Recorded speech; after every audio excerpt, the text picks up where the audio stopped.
Hello, I'm Amanda. Hello. This is Liberty and Olive. Welcome to our home in Deià.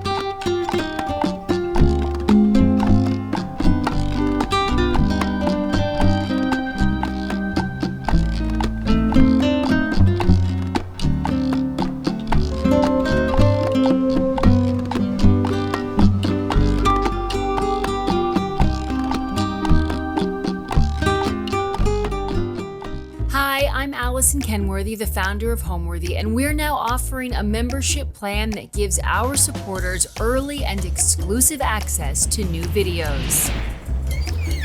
Hi, Homeworthy. I'm Roz. You're here at my home in Los Angeles. Come on in, I can't wait to show you around.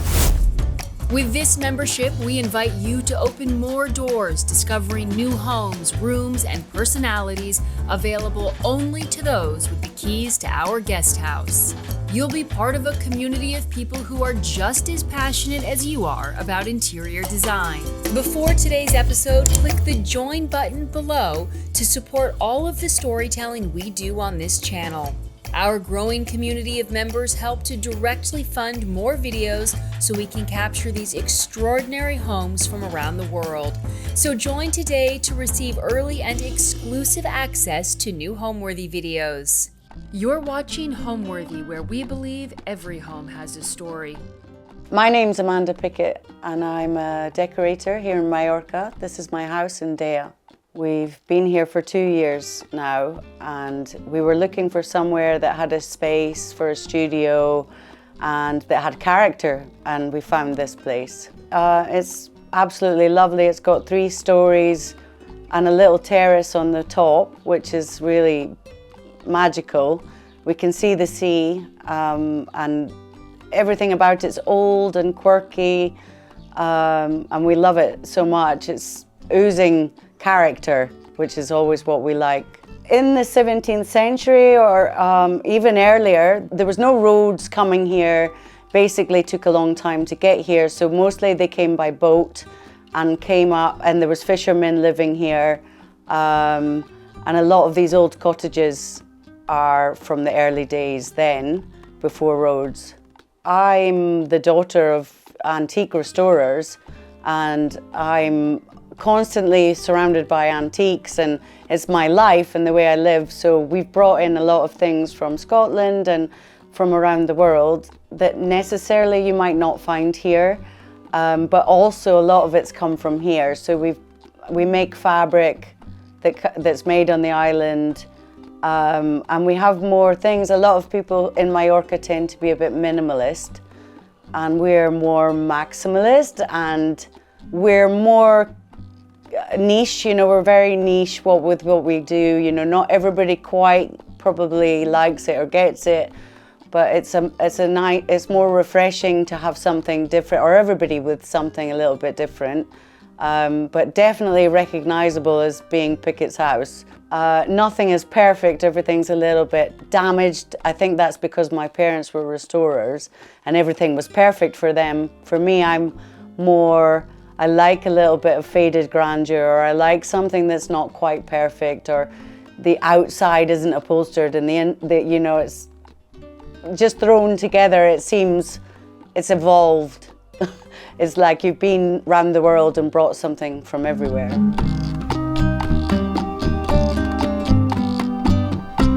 So this is the living room. This is basically where we chill out and sit around and watch movies and things like that. And it's full of quirky pieces. This is an old basket that we got from the market here in Mallorca, which happens every Sunday, which we love.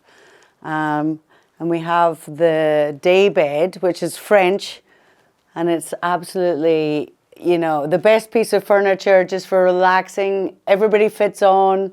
We're a big family, so it's really a great space. And rather than a sofa, because we are limited, it's quite a small proportioned property, so it's quite nooks and crannies, and everything is got to work, because there's no space for anything that doesn't work. And we have, this is the Pickett stripe that we're developed and that we've designed and remade. Basically, it's an old, really old pattern, which is made on the island. It's a French bed, and I guess once upon a time there would have been two the same. And we found it, and the guy that had it said, nobody has looked at that for 20 years, and you're the first person. So it was a real joy for us. It's a real statement place to have it. As soon as you come in, we lie here and watch the people come and go and walk down and walk past, and you just listen to the sounds of people walking. It's really relaxing place to be. The canopy is probably from a church. I think that the carving suggests that it's from a church, and it's nothing to do with the bed itself, but looks perfect up there with the stripe. And the coffee table is a Chinese style. It's great with the cloud detail. I always like Oriental style mixed with European. And this is a Spanish elephant, which is more like some of the English ones, but much nicer to be this kind of buff yellow. These are all firing cracks that happened when they fired it. So it's not broken at all, but it does have the cracks, which I like. And this is an Irish mirror that we brought from the UK that we've had for a long time, that I really love them. And I mean, lots of people would restore the whole thing and have all the cabochons restored, but for me, I quite like the fact that it's imperfect. And a little hat that belonged to my children, but it's come from Tibet, and it's to ward off evil spirits. So it's all children had little hats like this, and it would have had a tail at some point, which is lost, sadly. But it's a family heirloom, something I really love. So we have a pair of these, and they're actually Irish stools. We covered them in the Pickett stripe, which is just a little bit fun. And they're stamped with the maker's mark and everything underneath. This is not original barber's pole, but basically that's what it is. It's a bit of our Oliver Twist side. I believe that things should be, everything the same to me can be a little bit boring. I mean, sometimes when you have an antique, finding the same thing is absolutely impossible. And I've tried it before when I've sold something and I felt, oh no, it's gone. And then you try to find something similar, but it's absolutely impossible. So we like everything to be a little bit, everything's unique. Nothing is, mass made. And this mirror is, I'm kind of not quite sure if it's Flemish or if it's Spanish, but it's got elements of Regency and the claw feet, which is a nice touch. And then we have the French sofa that I'm also not sure if it's English or French, but it's certainly French style. But I did buy it in England, and the casters make me think that it's probably an English sofa.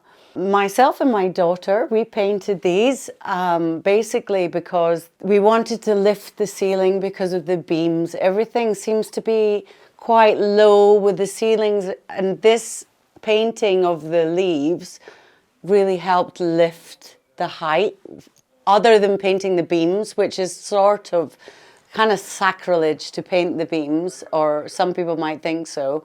So we kept it traditional Spanish, but with the painted little bits and bobs here and there. The beams, mostly the beams are original, but some of them have been replaced over time. But it's really Spanish to have the wood exposed rather than painted, which is much more English or American to have painted beams, which I like, but we chose to keep the beams.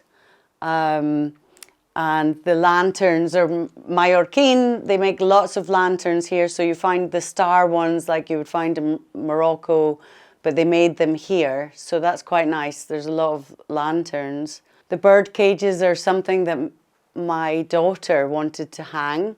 And she helps me a lot, and she does things that I wouldn't do. She does things that are sort of a little bit more trendy or fun in her eyes. So I quite like that. This painted cupboard, I don't really know where it comes from. I'm not quite sure about the origin. It's possibly Bavarian or it's maybe French. But we got it from a friend of ours, and that happens quite a lot, that people say, can you take some of, do you want this? You know, do you want my old stuff? And I always, if it's something like this, you know, I really love things like that. So the doors are really traditional Mallorcan doors. Most houses have them. We really love the shape, and we just wanted to make this awning, which is really rustic and brightens the whole place up when you enter, and also keeps the sun off the doorstep. I've basically, since I was about 8 years old, I've been selling antiques in my mum and dad's shop. They had a shop, and I would take things there and put them on the shelf, and then some of the antique dealers would buy things from me. So I guess it was inside, and I also used to draw antique furniture from the books, and at, you know, 10, 11, and it's quite a strange obsession, and that's probably deeply inherent in me, that I need to be around these things.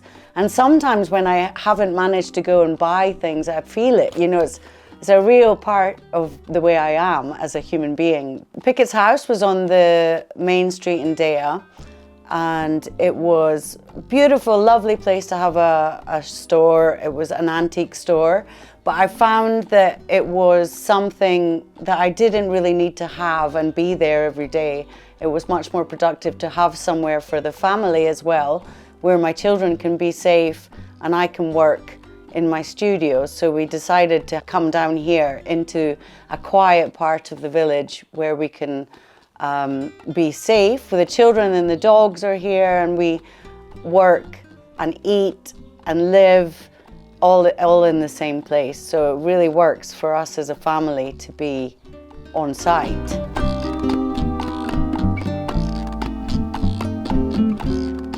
Follow me, and I'll take you through to the fire snug area. So this is really, really traditional Mallorquin, to have this little area that everybody sits here in the winter and sits around the fire, and it's like, it's just the coziest place to be, but really intimate and really lovely. So this is, we have to watch our heads because it's very low. Everybody's got to be small. And then we did this scalloping with the leather just to take away, I mean, it's with the shells and everything, just to sort of keep it fisherman cottage, and this to hide the brown, because you don't want to paint all brown bits and bobs and wood. I've got a thing for these deity figures, these little guys that they're, you know, probably 15th century, you know, they're Ming and that sort of era. And I've just had a lot over the past, 20 years. And they're always something I find I get really attached to. They all have their little characters, and they were originally made by the family, and they're the ancestors of the family, and they would put their prayers in the back of them. And they have a little thing to put the prayers in the back. So I really love them. Some Chinese porcelain, which I love as well, and bits and bobs, things like this mammoth tooth, which is such a, to me, it's astounding. I don't even understand how that is actually a tooth, but that's a crazy thing. I love shells, and Chinese porcelain is a thing that I really love, and we don't see so much of it here, but we get lots in Scotland, so anytime I go back, I bring something back. I bought this, and it's one of the nicest curtains I've ever bought, which is really old, really thin chintz. It's probably French, and it's all sort of hand printed. I couldn't actually believe my eyes when I bought this, because I thought that it was such a bargain, and I thought it must be modern, but I couldn't believe that it's actually not. And it's, you know, it's beautifully aged, and it's in really good condition. And these are just simple striped curtains that we just made just to fit the space. This, I believe, is English, although I bought it here, which is a really lovely piece of treen, as they call it. And it's a little stand, or a miniature of a table. And they probably used to go around with these and say, this is how we can make a table. And then people would commission a table to be made like that. So I love that. The old boots that were a gift from my mum, She used to have them in her house, and then another deity figure.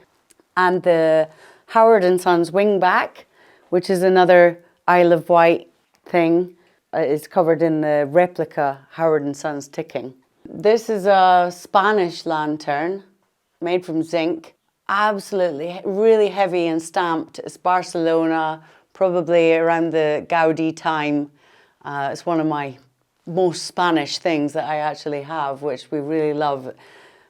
And at night time, it lets out the light, makes these patterns on the wall, which is really lovely. This is another thing that I got from my mother, and it's the most amazing cutout felt work with silk threads, 18th century, beautiful, amazing workmanship, so in-depth detail. Every single piece has been cut out and sewed on.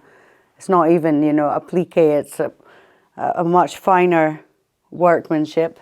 Everything we have changes places. So this used to be on the wall, and it's like, it kind of hangs like a tapestry or something, you know, you could throw it on a bed. I've had it on beds before, but it's much too fragile to actually let people sleep with it. This Ottoman silk costume, which is reputed to be from Osborne House in the Isle of Wight, which I absolutely adore. We did the doors for fun. It's not probably something that I would do in anybody else's house. It was just that I felt like it really worked here.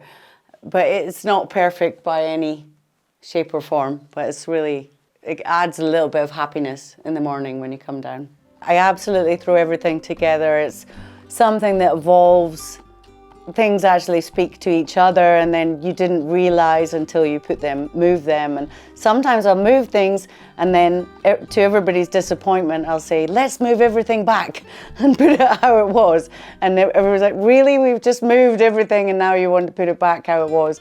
So you never know until you start playing around with things and moving things. Sometimes I'll even declutter, which some people might not realize, but a lot of times I put things away that might not, you know, and I sometimes do think, oh, it's too much. But everything seems to work together and they all speak to each other, and it's fun.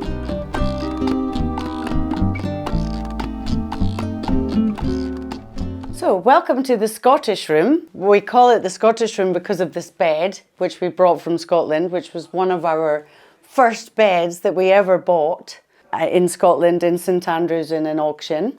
And it's gone everywhere with us. It's absolutely part of our family now, with the original silk headboard, which for me, you know, some people might change it because it's got a little bit old, but because it's the original silk, I don't want to change it. And these are batik cushions, which I used to have so many. But now it's just these two. I love batik, blue, indigo. This is a little meditation chair. It folds up and you can carry it around. I think that's the point, you know. So if you take the base and then it tucks into itself, so it's basically just a panel, and then they carry it around and meditate. That's the idea, which it looks really great with books on it or anything. This is a very English Ottoman stool, which has a little bit of storage inside, which, I mean, they're so typical and traditional in the UK that I love them. They're so handy. And this is an oriental lacquered screen, which is vintage. It's a little bit more vintage than I usually go for, much more antique, but I do love this and the colours it brings into the room. And this is a Scottish hall chair, also an early purchase of mine. And scumbled, which is super traditional Scottish. And then these console tables, which are based on Chinese export stands. I made them instead of bedside cabinets so that they have a position. This is a bucket that we brought from Scotland that we've had for a long time. It's not from Scotland, it's probably Ethiopian. And it's a rice level, and they would level off, but ceremonial. And it's made from one piece of wood, which was dug out. And and somehow it would hang, and then they would scoop the rice and level it out. And the base is bronze and it's chased, which is a really, must have been a very special bucket to have this detail.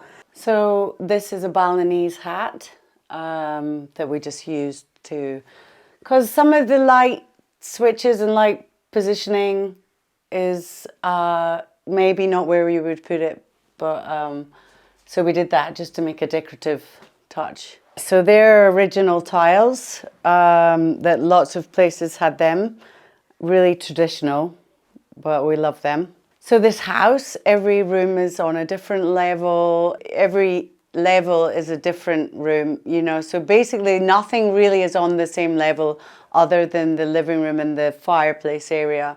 Everything else is staggered. So now I'll show you upstairs to the next level.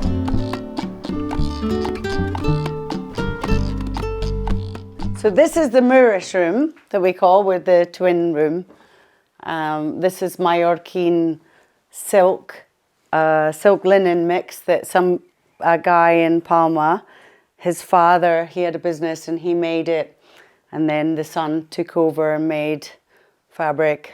This canopy came from a house in Deià, another house of a friend, and she thought it was for putting out the windows when there was fiestas.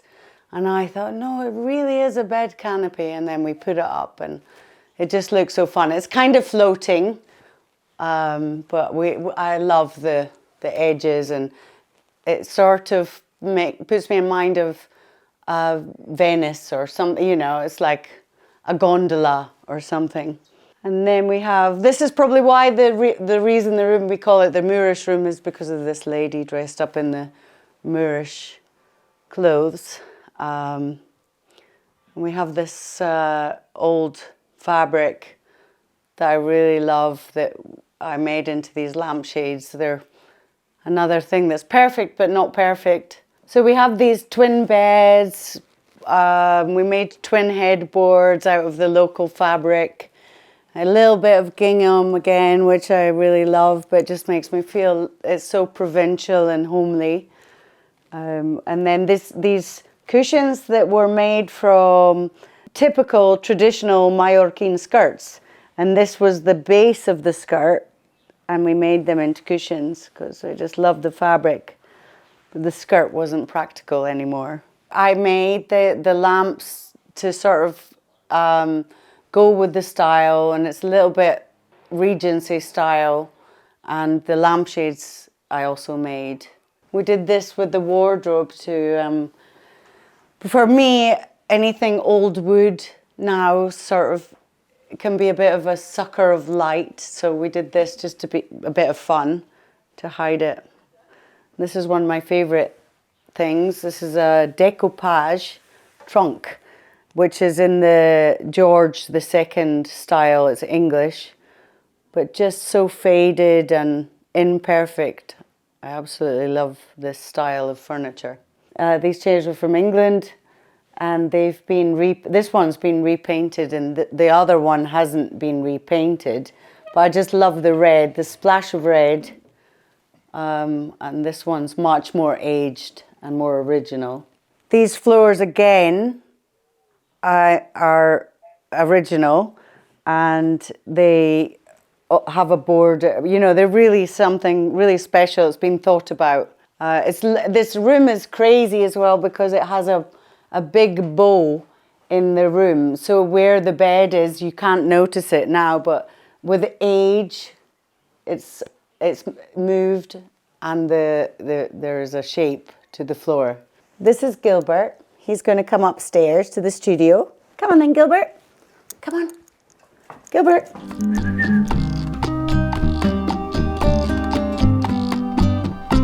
So this is where I work. This is where you'll find me. I'm here. I have like so many fabrics. It's unbelievable. Sometimes I have to tidy them away and start again, but then it piles up. Again, we have the Mallorquin tiles, which I really love these ones. They're really sweet. This is my desk. This is a box. This is the most important thing that I probably own, which is a jewellery box, and it's bullwork, probably by a really famous guy that the work is named after, and he's called Andreas Charles Bull, and he was prolific in France. And this is all ormolu mounted, really special, and the size, you know, it's such a big box. And then we have the Declomania lamp, which I still have to wire. I have to get Gary to wire it up, but soon I will do that. And this is a bed, a Mallorquin bed, which is amazing still to see it with all the original paintwork still really intact, which is lovely, and I really love it. These are some artworks. There's a pair, and this one there by my friend Magnus Reid, who's an Australian artist. Mirrors are something that I absolutely love. I might have too many, so I don't really know where I put them. I just have them, and eventually they have been put, you know, they've been in the living room, they've been in other bedrooms, and now they're here. So, and then eventually I'll find somewhere else to put them. But this is a really special one that came from a major, and he was called Major Tiger, and he had this, and it came from the sale of the contents of his house, and I really love it. I have millions of different bits of fabric that I've collected over the years. This is just some, this is hardly any of it. And we have bits of this Laura Ashley edging that I had a whole roll of it, but I've used it on projects, and I really love the Greek key. Some silks that are made on the island, some venison fabrics left over from projects, some amazing Mallorquin fabrics that they used to make in Soyer in the 19th century. So we have this oriental screen, which is Chinese export, probably for the English market, although it has an African theme. But the lions are, every stitch is silk, and he is the man, and here's the female. And the two panels, sadly, the other two panels were so badly distressed that this was the only surviving pieces. But I love the character and everything about it. It's also been hung in many different rooms. And he's, because I'm a Leo, we're both, me and Gary, my husband, we're both Leos. So we're the lions. So that's why we've never sold it. I love it so much. And this is more silk that comes from the island, which is from Bahosa. And it's really thick, lovely silk. And then the stripe, which is Swedish stripe. And the yellow and blue, I just love. It's a bit of fun. And this lantern has come from Morocco, as I mentioned before. This is basically where me and Gary sleep when we're here. And it's mostly for chilling out, or if we've gone out and friends come and stay here, they'll stay here. And we have this, which is a big canopy, which is totally made from indigo linen. Lots of people think, oh, I'd love to use that fabric and cut it up, but I could never do that. It's very reminiscent of Japanese, although it's Mallorquin.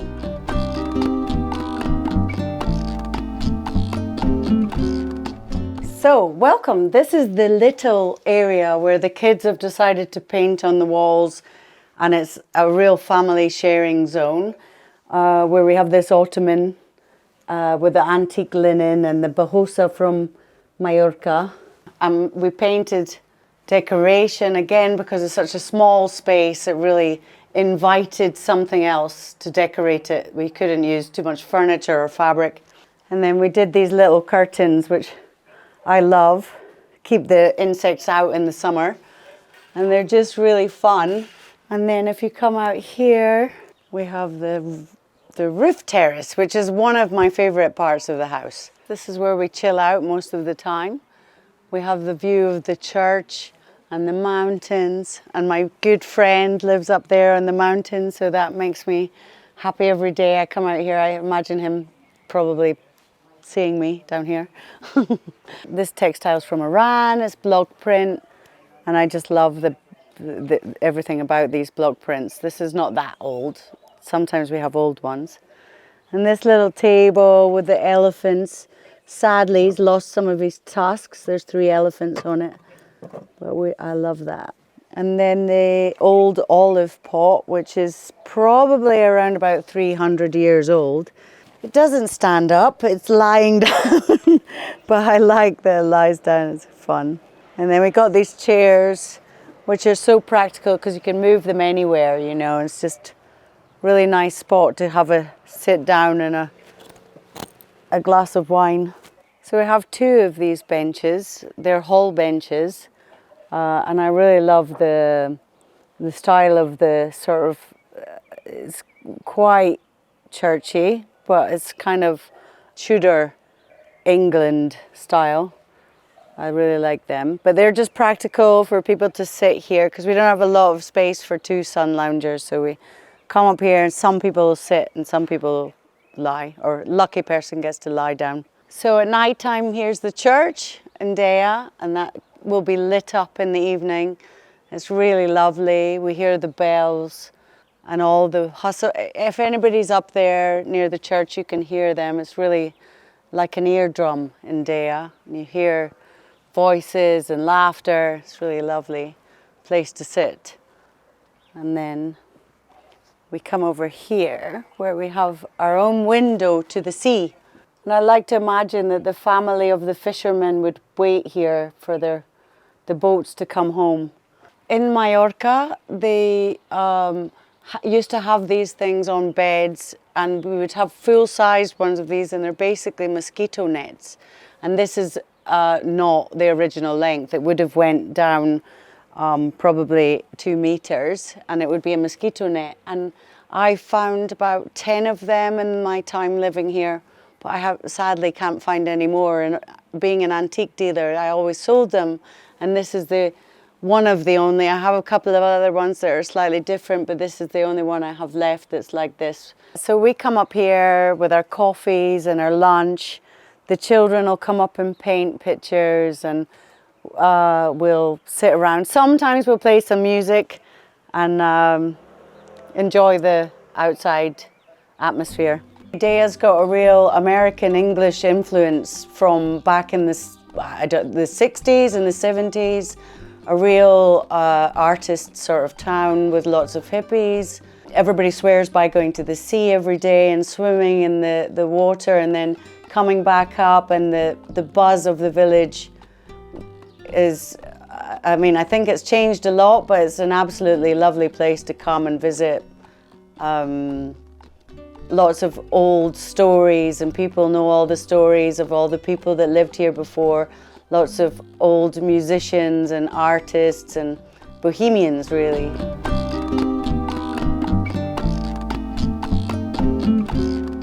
I'm going to show you our kitchen from outside. This is how we come in. This is where our washing machine and everything is in here, which is super handy not to have it in the kitchen.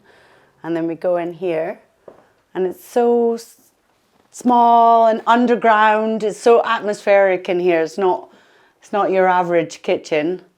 And we have these kind of ornaments and these paintings by Magnus Reed again. I absolutely love them. This old clock that somebody had thrown away. This is our friend, and I've moved it up here because everybody used to walk into the fist. And so I put it up high. It's definitely not a kitchen thing, but I love it. It's probably came from a church and it's an angel, but for me it's much more sculptural and really well carved, so I really like it. So these are chairs that I brought from the UK. They're old friends, as we say, but I really love them. Each piece has been carved to be that shape, to simulate bamboo, and they're 18th century. Really nice. There's a set of 4. One is upstairs at the moment, but there's 4. And this one is a Scottish one, which goes very well. There's 2 of those. And this chair is Mallorquin and very wonky, but I love it. Absolutely love chairs. I love this chair. So artistic, sort of, I don't know, there's something nice about it, but very wonky, so I wouldn't sit on it if I was you. We've done Halloween parties and birthday parties for our friends, and everybody gathers outside on the street, which is really quirky. It's a Deià thing, and everybody sits on the street, which is, they never want to sit inside. Nobody ever wants to sit inside, which is a really Deià style thing. I think a house becomes a home when you start to introduce your things that you love. For me, my antique furniture that we've brought from everywhere really makes it a home. Things that we're attached to that we've brought from Scotland, we've got things that we've brought from England, things from Morocco, from our holidays when we were younger, and we used to go to Morocco and come back with boxes full of stuff. It's just a love for your things, and that makes it home. Thanks for watching. Be sure to go to homeworthy.com for exclusive content, shopping guides, and so much more.